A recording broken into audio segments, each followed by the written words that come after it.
Punto tercero, la Santísima Trinidad en la doctrina de la fe. La formación del dogma trinitario, número 249. La verdad revelada de la Santísima Trinidad ha estado desde los orígenes en la raíz de la fe viva de la Iglesia. Recuerden lo que hemos dicho, el mismo catecismo nos ha enseñado,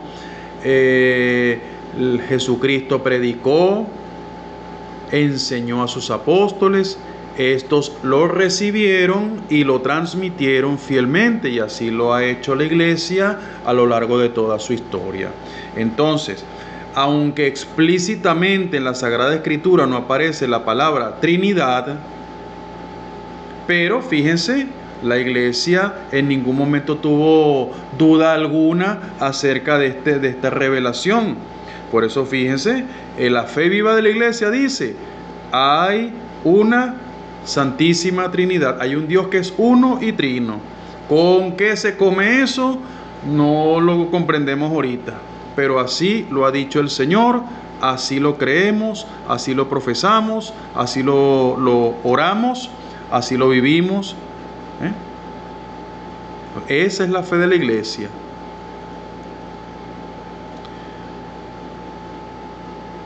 En el 250 dice, durante los primeros siglos, la Iglesia formula más explícitamente su fe trinitaria, tanto para profundizar su propia inteligencia de la fe, como para defenderla contra los errores que la deformaban. Claro, en un principio la Iglesia, por supuesto, estaba evangelizando, pero tenemos, pues, sobre todo en las primeras de cambio, pues, de la historia de la Iglesia, la fuerte realidad de las persecuciones. O sea, claro, la Iglesia no estaba preocupándose mucho por dar razón de nada, sobre todo profesar la fe para testimoniarla. Eso era el objetivo principal de la Iglesia primitiva. Pero en la medida que va avanzando el tiempo, la parte de las persecuciones disminuye, ¿ve? Por supuesto, hay ese contacto con el conocimiento en las diversas regiones a donde el Evangelio llegó. La Iglesia se ve en la necesidad de dar razón de esa fe, y por eso ahí es cuando comienza, como dice el catecismo, a formularse más explícitamente esta fe trinitaria.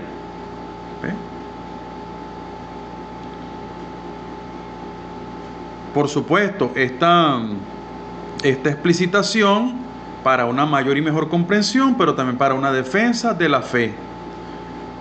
¿Por qué? Porque muchas personas, desde los inicios, incluso hasta hoy en día, deforman la enseñanza de la revelación porque no les cuadra, no les cabe en la cabeza. ¿Ve? El misterio de Dios tratan de asimilarlo y de razonarlo todo y comprenderlo todo, y por supuesto terminan diciendo tonterías. Entonces eso no es nada nuevo, lo que incluso estamos viendo en nuestros días. 251. Para la formulación del dogma de la Trinidad, la Iglesia debió crear una terminología propia con ayuda de nociones de origen filosófico. Es lo que decíamos ahorita, el contacto con el conocimiento, el saber, la ciencia, la filosofía de las diversas regiones a donde el Evangelio llegó. Entonces de ahí, fíjense, se extrajeron o se tomaron algunos términos. Aquí los tenemos: sustancia, persona, hipóstasis, relación. ¿Ve? Al hacer esto, no sometía la fe a una sabiduría humana, sino que daba un sentido nuevo, porque repito, es para explicar, para comprender un poquito mejor el misterio revelado.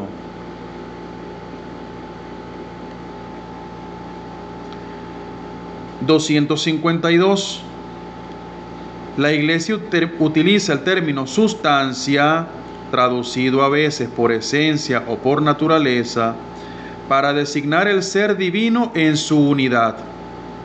Fíjense, sustancia, el ser divino en su unidad. Entonces, cuando nosotros, por supuesto, tengamos nosotros oportunidad de estudiar, qué sé yo, bueno, bendito Dios, podremos comprender un poquito mejor y en más profundidad lo que significa este término, de dónde proviene, etcétera. Pero ahorita, ¿qué es lo que nos interesa? El uso que la iglesia da a la palabra sustancia. El ser divino en su unidad. Fíjense, luego tenemos el término persona o hipóstasis para designar al Padre, al Hijo y al Espíritu Santo en su distinción entre sí. Un solo Dios verdadero, tres personas distintas. Bueno, tres personas distintas. Esa distinción se expresa con la palabra persona. El término relación, fíjense, designa el hecho de que su distinción reside en la referencia de cada uno a los otros. Es decir, el Padre hacia el Hijo hacia el Padre es Padre del Hijo, no es Padre del Espíritu Santo, el Espíritu Santo procede del Padre y del Hijo, etc. O sea, todo eso que más o menos uno en cierta forma maneja, bueno, porque hay una referencia. La Trinidad, vamos a llamarlo así, es una comunidad de amor. ¿Ve? Bueno, entonces fíjense, no nos enredemos por los momentos. Lo que nos dice el 252 para nosotros es un alimento bueno, que por supuesto tenemos que pedirle mucho al Señor la gracia de ir profundizando un poquito más, pero ya tenemos unas bases importantes. ¿Qué significa sustancia? ¿Qué significa persona? ¿Qué significa relación? El dogma de la Santísima Trinidad, 253. La Trinidad es una, la sustancia. No confesamos tres dioses, sino un solo Dios en tres personas. Fíjese, la Trinidad consustancial, es decir, comparten la misma sustancia. Las personas divinas no se reparten la única divinidad, sino que cada una de ellas es enteramente Dios. Obviamente que esto es parte del misterio. No es que vamos a usar una gráfica para explicarnos un poquito. No se trata de que entonces tenemos un porcentaje de 100%. Entonces el Padre es Dios solamente un 33%. El Hijo un 33% y el Espíritu Santo 33%. Claro, todo ese porcentaje da 100%. Ahí está. No, Señor, no se trata de eso. Se trata de que el Padre es 100% Dios, el Hijo es 100% Dios, el Espíritu Santo es 100% Dios. Obviamente, repito, esto es un misterio. Misterio. Cada una de las tres personas en esta realidad, es decir, la sustancia, la esencia o la naturaleza divina. Cada una de ellas. 254. Fíjese, las personas divinas, fíjese el término persona, son realmente distintas entre sí. Dios es único, pero no solitario. Padre, Hijo, Espíritu Santo no son simplemente nombres que designan modalidades del ser divino, pues son realmente distintos entre sí. Es decir, no se trata de que Dios, Padre, Hijo y Espíritu Santo, unas veces se presenta como Padre, otras veces se presenta como Hijo, otras veces se presenta como Espíritu Santo. No, Señor, no se trata de eso. De hecho, eso es una herejía. El Padre, el Hijo y el Espíritu Santo son eternos, consustanciales, totalmente uno, Dios verdadero. Esto es un misterio. No le llegamos, pero así ha sido revelado, así lo enseña la Iglesia, así lo creemos. La unidad divina es trina. La unidad divina es trina. 255. Las personas divinas son relativas unas a otras. Fíjense la palabra relación, que decíamos con relación, que es la referencia de cada uno a los otros, lo que decía el 252. La distinción real de las personas entre sí, porque no divide la unidad divina, reside únicamente en las relaciones que las refieren unas a otras. En los nombres relativos de las personas, el Padre es referido al Hijo, es decir, el Padre es Padre del Hijo, del Verbo, de la segunda persona de la Santísima Trinidad. El Padre no es Padre del Espíritu Santo. El Hijo es Hijo del Padre, no es Hijo del Espíritu Santo. A eso se refiere esta relación. El Espíritu Santo lo es a los dos. Sin embargo, cuando se habla de estas tres personas, considerando las relaciones, se cree en una sola naturaleza o sustancia. En efecto, en Dios todo es uno, excepto lo que comporta relaciones opuestas. Dicho, el Padre es el Padre, el Hijo es el Hijo en relación al Padre, y así sucesivamente. A causa de esta unidad, el Padre está todo en el Hijo, todo en el Espíritu Santo. El Hijo está todo en el Padre, todo en el Espíritu Santo. El Espíritu Santo está todo en el Padre, todo en el Hijo. Porque aquí hay una unidad perfecta. Vuelvo a decirlo otra vez, esto no nos cabe en la cabeza. No nos cabe en la cabeza. Por eso no nos reventemos el coco pensando y razonando y buscándole la lógica. No se la vamos a encontrar. Por eso yo creo que lo que nos dice el 252, reitero, para nosotros en primera instancia es suficiente. Poco a poco podremos comprender mejor, por supuesto, siguiendo las líneas pues, que nos da el catecismo. 256 nos dice: a los catecúmenos de Constantinopla, San Gregorio Nacianceno, llamado también el teólogo, confía este resumen de la fe trinitaria. Ante todo, guardadme este buen depósito por el cual vivo y combato. Es el depósito de la fe, así lo he recibido, así lo transmito, con el cual quiero morir, que me hace soportar todos los males y despreciar todos los placeres. Quiero decir la profesión de fe en el Padre y el Hijo y el Espíritu Santo. Os la confío hoy. Dice más abajo: os doy una sola divinidad y poder, que existe una en los tres y contiene los tres de una manera distinta. Divinidad sin distinción de sustancia o de naturaleza, sin grado superior que eleve o grado inferior que abaje. Es la infinita con naturalidad de tres infinitos. Cada uno, considerado en sí mismo, es Dios entero. Dios los tres considerados en conjunto. No he comenzado a pensar en la unidad cuando ya la Trinidad me baña con su esplendor. No he comenzado a pensar en la Trinidad cuando ya la unidad me posee de nuevo. Misterio para nuestra razón. Docilidad al Espíritu Santo. Que dejemos que Él nos lleve a la verdad plena. La Iglesia es sabia y es santa y es fiel mensajera.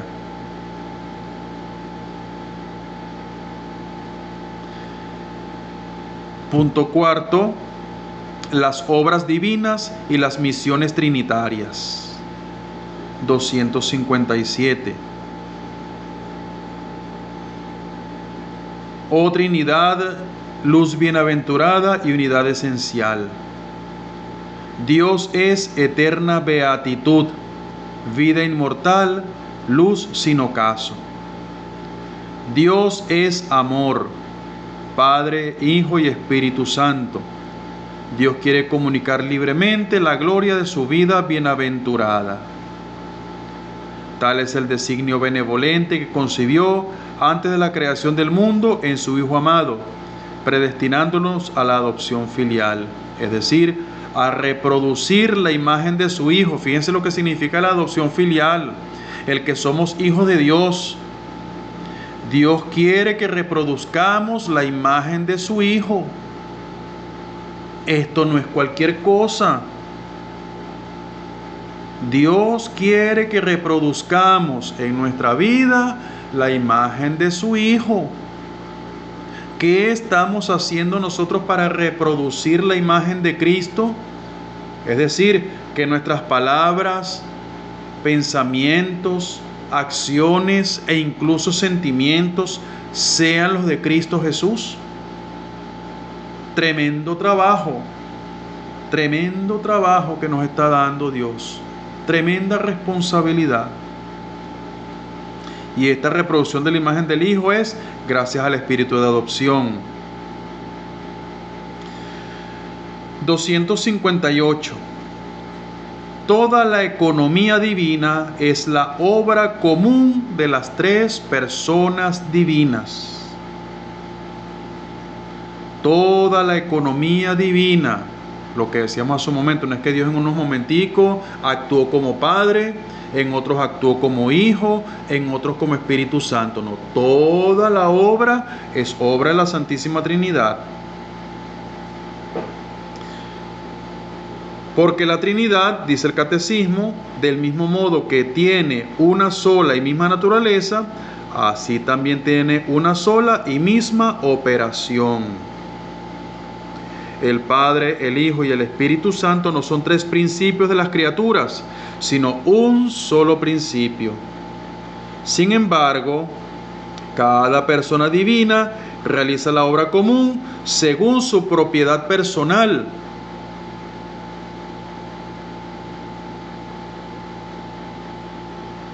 Así la Iglesia confiesa, siguiendo el Nuevo Testamento, uno es Dios y Padre de quien proceden todas las cosas, uno el Señor Jesucristo por el cual son todas las cosas, y uno el Espíritu Santo en quien son todas las cosas. Son sobre todo las misiones divinas de la encarnación del Hijo y del don del Espíritu Santo las que manifiestan las propiedades de las personas divinas. Fíjense, aquí hay un término que acabamos de escuchar que se llama las misiones divinas. ¿Qué son las misiones divinas? El envío. Un misionero es alguien que ha sido enviado. Bueno, el Padre envió al Hijo. El Padre envió al Espíritu Santo. ¿Ve? Por eso hablamos de las misiones del Hijo y del Espíritu Santo en la encarnación del Verbo.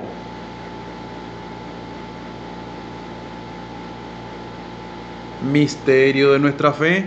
Fíjense, el Espíritu Santo no solamente entonces estuvo, por decirlo así, consagrando el vientre de María para que pudiese concebir al Hijo único del Eterno Padre. La labor del Espíritu Santo no fue algo entonces puntual. La misión del Espíritu Santo es permanente en toda la obra de la encarnación. Misterio grande de nuestra fe. Más adelante podremos comprenderlo un poquito mejor. 259. Toda la economía divina, obra a la vez común y personal, da a conocer la propiedad de las personas divinas y su naturaleza única. Así, toda la vida cristiana es comunión con cada una de las personas divinas, sin separarlas de ningún modo. Fíjense, esto es una consecuencia para nosotros de creer en Dios uno y trino. Como le decía hace un momentico, no podemos nosotros desconocer al Padre y al Espíritu Santo y relacionarnos solamente con Jesús. Tenemos que ser hijos de Dios, verdaderos hijos de Dios, dóciles y obedientes a las mociones del Espíritu Santo. Lo que nos dice San Pablo: los hijos de Dios son aquellos que se dejan guiar por el Espíritu de Dios. ¿Y a qué nos lleva el Espíritu de Dios en esa guiatura? A que nosotros reproduzcamos la imagen del Hijo único del Padre. ¿Ve?